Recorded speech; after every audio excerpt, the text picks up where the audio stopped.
Good afternoon, parents and students. This is Mr. Morton with the fourth grade. We've been working pretty intensely on this fraction drop-in unit over the last several days, and we're going to give an assessment on Friday, which is tomorrow, to show you, the parents, and you, the students, what to expect in Common Core over the next many years that you're in school. Starting next year, as you're fifth graders, you'll be doing Common Core math, and it'll continue until you graduate high school.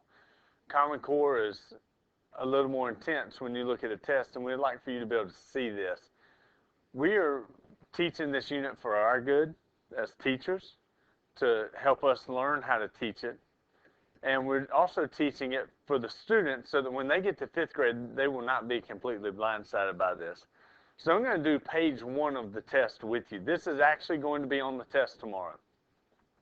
We'll go over this again in class before we take the test, and we will do page 1 together. But I'm going to do page 1 for you so that tonight at home you can look at it together and get an idea of what this assessment is going to be and how to answer the questions. So it starts out, someone recently donated 12 acres of land to the city council. The donor wants the land to be used for the public good. 3 different organizations have proposed plans for the land. Below, the local government needs your help deciding how this land can be best used. Make a drawing of each plan and determine how many acres they will need for both their buildings and their landscapes. The 3 different organizations are the local library, which is what we'll be working on here. You also have a problem identical to this, but it's going to be the Parks and Rec, and the numbers will be changed a little bit. And you also have the Forest Service. So when you look at the Forest Service and Parks and Rec, you're still going to be dividing up this same 12 acres of land. You'll be using different numbers to do so. So I'm going to be flipping back and forth between the problem here and a blank sheet of paper to help you and to help me so that I can show you exactly what we're going to do. So when we're looking at the local library wants to build a new library and use the remaining land for a community garden and playground. The library would take up 1/6 of the land. The playground would take up 1/4 of the land, and the remaining land would be left for the community garden and a walking path. Determine how many acres of land each for the building, the playground, and the garden. So the first thing we need to do is we need to find what numbers we have and what numbers we're going to use. So we know from the problem above that we have 12 acres, and it's represented using this nice area model here. So we're going to have 12 acres of land. So any fraction is going to be a fraction of 12. So they're of 12. The first 2 things that we know is the library itself, which is a building, will take up 1/6 of the land. So we're going to write 1/6 of 12. The playground would take up 1/4 of the land. So that is 1/4 of 12. So my suggestion is we can come about this several different ways. We can find out what 1/6 of 12 is, what 1/4 of 12 would be, and we can shade those in on our area model. What is left would be our fraction of 12 for the community garden and the walking path. So I'm going to solve 1/6 of 12 and 1/4 of 12 on a separate piece. So I have 1/6 of 12, and I'll go over that again in blue so it's easy to read. 1/6 of 12. That's our first one. This is the building itself. So if you talk to your students on yesterday, multiplying a fraction by a whole number is what this is. I can rewrite this as 1/6 times 12 as well. They mean the same thing. So step 1, draw your number line. I'm going to put a 0, and I'm going to put the 12. I'm not going to put the 12 all the way at the end. I'm going to put it somewhere in the middle or close to the middle. My unit fraction is 1/6, so I'm going to break it down by 6. So I have 0/6, 1/6, 2/6, 3/6, 4/6, 5/6, and This one right here would actually be 6, 6.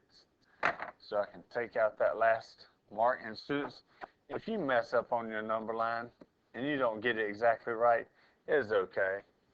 Mr. Morton didn't get it exactly right there, but we'll make it work. So step 1 was draw your number line. Step 2 was break down your number line by your unit fraction.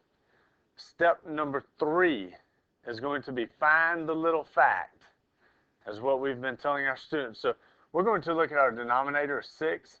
6 times what equals 12? And I know that 6 times 2 equals 12. So I'm going to, on my number line below where I put the unit fraction, 1, 6, 2, 6, 3, 6, and so forth, where I counted by unit fraction, I'm going to now count by 2's. So 0, 2, 4, 6, 8, 10, and there's our 12. So I went from 0 to 12, and this time I counted by 2's. Step 4, I'm going to look at my numerator, and I'm going to, well, I told the students was jumping with your numerator, or hopping with your numerator. So I'm going to go from 0, and I'm going to hop 1 time. Now I'm going to box in my answer. So I know that 1/6 of 12 equals 2. So I can now go back to my area model, and I'm going to highlight or color in the library, which is the building, using blue. So 1, 2. I know that 2 of my squares need to be filled based on solving the problem on this page here. So I can go down fraction of the whole. It would be 2/12, and it covered 2 acres. I now need to find 1/4 of 12. So I'm going to find me a new sheet of paper here. I'm going to write 1/4 times 12. It means the same as 1/4 of 12. I'm going to follow the same steps. Draw my number line. My unit fraction is 1/4. So I know this is 0/4, 1/4, 2/4, 3/4, and 4/4. So that was step 2. I broke it down by unit fraction. Step 3, find my little fact. 4 times what equals 12? Well, it is 3. So this time, instead of going by 2's each time, I'm now increasing by 3. 3, 6, 9, and 12. Step 4, jumping with your numerator. So I'm going to jump 1 time. Step 5 is box in my answer. I know that 1/4 times 12 equals 3. So I'm going to go back to my picture. And I know that the playground is going to cover 1/4 of 12, which was 3 acres, which is 3/12. I'm going to do my playground.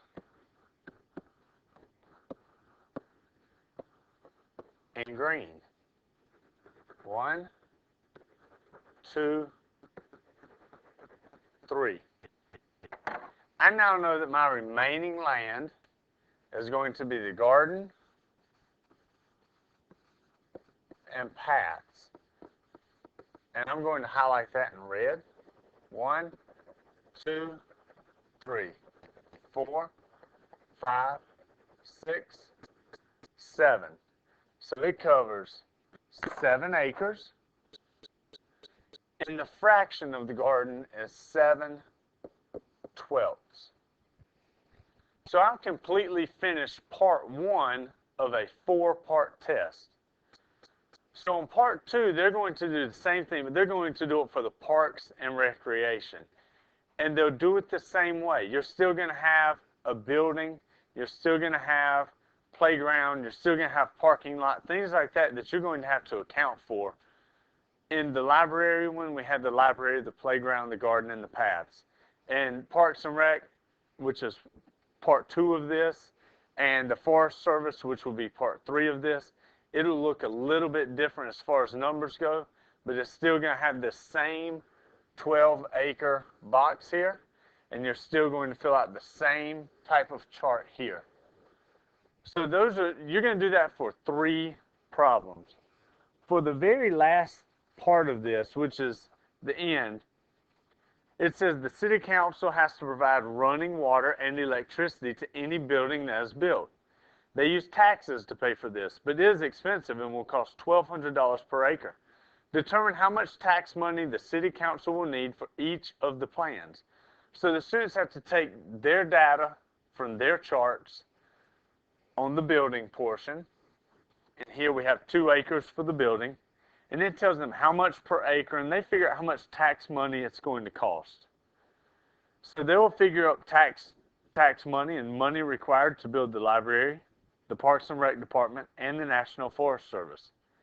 Now that we know the details of each organization's proposal, including how much tax money each will cost the city, please decide which land proposal you think is best. You must include fractions in your answer. You must include cost in your answer. You must consider what is best for the community. You may include any other information you feel is important. That's a very open-ended end to this test. The key here is the students must justify their answer. They must provide data. They must provide facts. They can choose the library, the Parks and Rec Department, or the National Forest Service, as long as they can prove through the data that they've collected, as long as they can justify through the fractions that they've included, their answer can be right. There is no wrong answer as long as they can justify and prove which of those is the best based on the information that they have drawn up when answering each of the questions, or parts 1, 2, and 3. I hope this helps. Again, we'll take the test on Friday, which is tomorrow, and good luck.